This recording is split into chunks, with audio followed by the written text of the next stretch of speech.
Empathy is often misunderstood. In a world that applauds aggression, rewards detachment, and celebrates emotional distance as strength, empathy can look like a liability. But that's only because the world doesn't know how to handle hearts that feel too much. What society calls too sensitive, heaven calls strategically designed. Because empathy isn't weakness, it's a superpower. Empathy is the ability to feel with someone. It's not just understanding someone's pain, it's carrying it with them, and that's not for the faint of heart. You have to be strong to stand in someone else's storm and not get washed away. You have to be rooted to remain tender in a world that keeps trying to harden you. Anyone can build a wall to protect themselves, but it takes real power to remain open. It takes inner strength to absorb chaos without becoming chaotic. Empathy is dangerous to manipulators because it doesn't need revenge, it needs truth. And when truth rises, lies scatter. When light shows up, darkness flees. That's what empathy carries, the light. So when the world tells you you're too soft, too emotional, too forgiving, too much, what they're really saying is you don't play by the rules of control.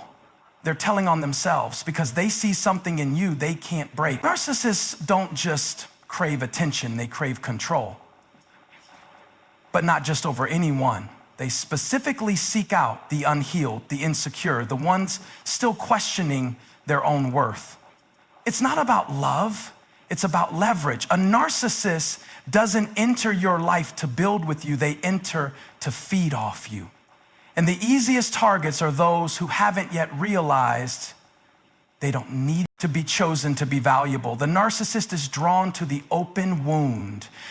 They have a sixth sense for the unresolved trauma, the unspoken insecurities, the deeply buried belief that says, I am not enough unless I prove it. And that's where they do their work. Not in the open, not with honesty, but in the hidden places. Those emotional blind spots you haven't learned to guard yet. If you've ever wondered why you kept attracting people who used you, gaslit you, made you question your reality, it's not because you were weak. It's because you were unhealed. And unhealed doesn't mean broken, it just means unguarded. It means some parts of you were still looking for someone else to validate what you should have known already, that you were worthy before they met you. Narcissists exploit that gap. They mirror your needs, echo your empaths, walk into rooms and feel what others are trying to hide. They sense the shift in energy before anyone speaks. They read between the lines. They listen to the words, but they also hear the silence behind the sentences. They are tuned in, not just to what's said, but to what's felt. And while the narcissist sees that as an opportunity to manipulate, what they don't realize is that the empath is not naive. They are choosing to stay soft. That's not weakness, that's warfare. That's a decision rooted in divine strength. You can't train empathy. You can't manufacture it. You can't fake it. It's either in you or it's not. And if it's in you, you know what it's like to hurt for people who would never cry for you. You know what it's like to stand in the gap, to intercede, to pour out until you're empty and still be willing to give a little more. Because your heart doesn't shut off when people disappoint you. That's the power of it, the danger of it, the beauty of it. Empathy sees through the mask. Where others see defiance, empathy sees pain. Where others judge, the empath discerns. They recognize trauma dressed up as ego, fear disguised as arrogance. That discernment is divine. That's the superpower. And that's exactly why people with controlling spirits gravitate toward empaths. Because deep down, they crave the very healing presence they secretly envy. But let's be clear. Empathy is not codependency. It's not submission. It's not silence. It's not self-erasure. When healthy, empathy has boundaries. When mature, it knows when to stop absorbing and start releasing. It knows when to walk away, not out of bitterness, but from clarity. Dreams mimic your values. They study you like a blueprint, then build a version of themselves designed to fit your fantasy. At first, it feels like a connection. It feels spiritual, divine even, but it's not connection, it's calculation. It's not alignment, it's manipulation in disguise. Because what they love most is not you, it's your ability to reflect back their own inflated image. They don't want partnership. They want possession. They want to be worshiped, not understood. And they prey on the unhealed because the unhealed are more likely to confuse love with rescue, more likely to believe that walking on eggshells is the price of peace, more likely to accept breadcrumbs as a feast. The unhealed will justify red flags. They will shrink themselves, silence their voice. As long as you are disconnected from your own power, they will convince you that theirs is the only one that matters. Power doesn't start with a loud voice or a bold move. It starts with clarity, not the kind you get from others, but the kind that rises up from within when the noise finally settles and the truth stands alone. Clarity is when the fog lifts and you see the situation for what it really is, not for what you hoped it would become. It's the moment when excuses fall apart and the mask slips off. And once you see clearly, you can't unsee. That's where your power begins, not in reaction, but in revelation. Clarity doesn't always feel good. Sometimes it hurts before it helps. Because clarity doesn't come to coddle you. It comes to confront what you've been tolerating in the name of love, peace, or loyalty. Clarity tells, not harder now. You're clearer. You're not colder. You're conscious. You're not bitter. You're aware. And awareness is the foundation of transformation. It gives you the ability to choose wisely, speak boldly, and move intentionally. Before you got clear, you were reactive, you were unsure, you were tied to narratives that didn't honor your identity. But now you can see. And once you can see, you can step. Once you can name it, you can break it.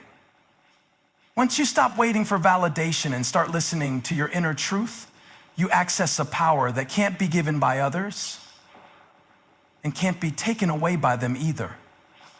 Boundaries are not walls to keep people out. They are gates that determine what's allowed in. They're not about punishment, they're about protection. And in a world that often confuses love with unlimited access, boundaries trying to scream in silence. And once you name it, you can change it. That's why clarity is dangerous to people who benefit from your confusion. Because the moment you stop asking, was it me, and start saying, this is manipulation, everything shifts. The power dynamic flips, the illusion breaks. With clarity comes alignment. You stop chasing what's not for you and start attracting what is. You stop performing for love and start walking in truth. And that truth won't always be accepted, but it will always be liberating. Because when you know who you are and what you deserve and what you will no longer tolerate, the same doors that once held you hostage now stand wide open. People may call it arrogance, but it's not pride, it's perspective. This isn't working, not because you're not enough, but because you've been trying to make broken pieces fit into a hole that was never meant to be yours. And that kind of truth can be devastating, especially when you've built your identity around potential instead of reality. But clarity is necessary. Without it, you live in cycles. You repeat the same patterns, revisit the same pain, and call it growth when really it's just survival. When you're unclear, you confuse attention for affection, control for care, and attachment for love. You stay in places you should have left and hold on to people who let go of you a long time ago, all because your vision is blurred by fear, hope, or history. Clarity cuts through that. It draws the line. It names what was previously unnamed. It puts words to what your spirit has been.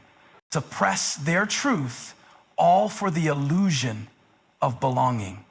And the narcissist knows this. That's why they choose people with empathy but no boundaries, with compassion but no clarity, with love in their heart but no armor around their soul. To the narcissist, your insecurity is supply. Your silence is confirmation. Your self-doubt is permission. Every time you apologize for asking for basic respect, they get stronger. Every time you second-guess your intuition, they get more control. Every time you stay after they've shown you who they are, their grip tightens. Because they don't need you to love them. They need you to need them. That's the difference. Love is mutual, but dependency is one-sided. And as long as you are unhealed, they have a place to hide. As long as you are unsure of your value, they have a place to rule. These are the boldest declaration of self-respect. They say, I love you, but I also love me, and both matter. Because true love doesn't just give, it guards. Too often, boundaries are misunderstood as cruelty, distance, or selfishness, especially by those who benefited from your lack of them. But boundaries aren't rejection. They are responsibility. They're not the absence of love. They are its structure. Without boundaries, love turns into burnout. Compassion becomes codependency. Kindness becomes currency in someone else's manipulation. Boundaries tell the truth when emotions want to lie. When your heart wants to keep giving, even after it's been bled dry, boundaries speak up and say, that's enough. Not because you're angry, but because you're aware. Aware that love without limits leads to self-erasure. Aware of it if you don't protect your peace, someone else will profit off your pain. Aware that saying yes to everyone else while saying no to yourself is not noble. It's neglect. Some people won't understand your boundaries because they've mistaken your availability for obligation. They've grown accustomed to your silence, your flexibility, your tolerance. They see your empathy as endless, your forgiveness as guaranteed. So when you finally say, no more, it shocks them, not because you're doing something wrong, but because they were never expecting you to wake up to your own worth. But boundaries don't need to be loud to be firm. You don't have to fight, argue, or defend your decisions. You don't need permission to protect your energy. Quiet boundaries are still boundaries. Calm disconnection is still self-love. You don't owe explainer. Your story becomes the map that helps others find their way out. What used to hunt you now humbles you. What used to break you now builds your foundation. The very thing you thought would destroy you becomes the birthplace of your voice. You begin to speak from scars, not wounds. And scars don't mean you're broken. They mean you're sealed. They mean the bleeding stopped. They mean healing happened. They mean the pain has passed through you and left behind wisdom, empathy, and strength. That's purpose when your past no longer paralyzes you but propels you. Healing shifts your identity. You stop being just the survivor and start becoming the teacher, the guide, the leader. You become someone who doesn't just carry pain, you carry power that was forged in that pain. Because there are things you can only learn in the fire. And once you've walked through it, you carry a heat in your voice that burns through lies, a light in your eyes that sees through masks, and a weight in your presence that commands truth. The people who've healed deeply don't walk the same. They don't talk the same. There's a depth to them, a groundedness. They've stopped performing for acceptance. They no longer tolerate shallow connection. They've learned to sit with discomfort, to hold space for contradictions, to choose love without losing themselves. And most of all, they've learned that what hurt them didn't get the final word. Purpose doesn't mean everything makes sense. It means everything can matter. It means your voice gets stronger, not in spite of the pain, but because of it. It means your journey becomes an invitation for others to start there. It means the ions for outgrowing what once fit or for walking away from what once felt familiar. Love can exist with limits, and limits don't erase the love. In fact, the most loving thing you can do for yourself and for others is to tell the truth about what you can and cannot give, to be honest about what you can hold without breaking. Boundaries allow you to give from overflow, not depletion. They ensure that your yes means something because you're no longer afraid to say no. They create space for healthy relationships to breathe and for toxic ones to be exposed. A relationship without boundaries is a relationship without balance. Someone is always shrinking, always reaching, always sacrificing more than they should. And that imbalance eventually becomes resentment. Boundaries keep love healthy. They prevent people from becoming idols or enemies. They help you love with clarity, not confusion, with intention, not impulse, with strength, not sacrifice. When you set a boundary, you're not closing your heart, you're clearing the space for what's real. You're making room for love that doesn't cost you your identity, your sanity, or your peace. You're creating conditions where connection can flourish, not just survive, but thrive in mutual respect, shared responsibility, and emotional safety. Pain is never pointless, but when you're in the middle of it, it feels like it is. When your heart is shattered, your trust is violated, and your spirit feels like it's barely breathing, the idea of purpose seems distant, almost offensive. But healing isn't just about recovery. It's about transformation. Healing doesn't rewind the story, but it rewrites how the story ends. Because when healing begins, pain doesn't disappear, it gets reassigned. Healing turns pain into purpose by first forcing us to face what we tried to avoid, the ache, the loss, the betrayal. It all becomes a mirror, not to shame us, but to show us, to reveal what still needs attention, what still hurts, what still lives in the shadows of our soul. Healing isn't soft, it's sacred. It asks hard questions. It digs up buried wounds. It tears down facades built for survival. But in that excavation, clarity is born. And from clarity, purpose begins to whisper. There comes a moment when you stop asking, why did this happen to me? And you start asking, what can I create from this? That shift doesn't come overnight. It's a process. A sacred unraveling, but little by little, your pain becomes the soil where compassion grows. Your heart, no longer pleading for decency in places where manipulation has always drowned out reason. The narcissist hears silence differently. They don't fear confrontation, they feed on it.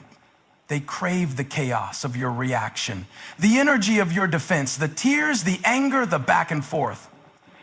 It gives them a sense of control. But silence terrifies them because silence signals detachment. And detachment means their power is slipping. When you go silent, you stop playing the role. You exit the script. You disrupt the pattern they've rehearsed with you over and over again. Suddenly, their hooks don't land, their triggers don't work, their games fall flat because silence says, you no longer have access to me. And nothing is louder than the absence of access. Silence is also self-protection. It's the sacred. Places where you once whispered never again become the places you now stand and declare, this is where I begin. There comes a point when words run out, when explanations feel empty, when defending yourself becomes exhausting. And in that moment, when you finally go quiet, it isn't weakness, it's not surrender, it's clarity. Because silence is not the absence of emotion. Silence is what happens when you felt everything and finally decide you're done proving the truth to people who are committed to misunderstanding you. Silence isn't passive, it's powerful. It's not retreat, it's recalibration. When someone who used to beg to be heard finally stops speaking, it shifts the atmosphere, not because they've given up, but because they've grown up. There's a strength in no longer needing to respond, no longer rushing to defend,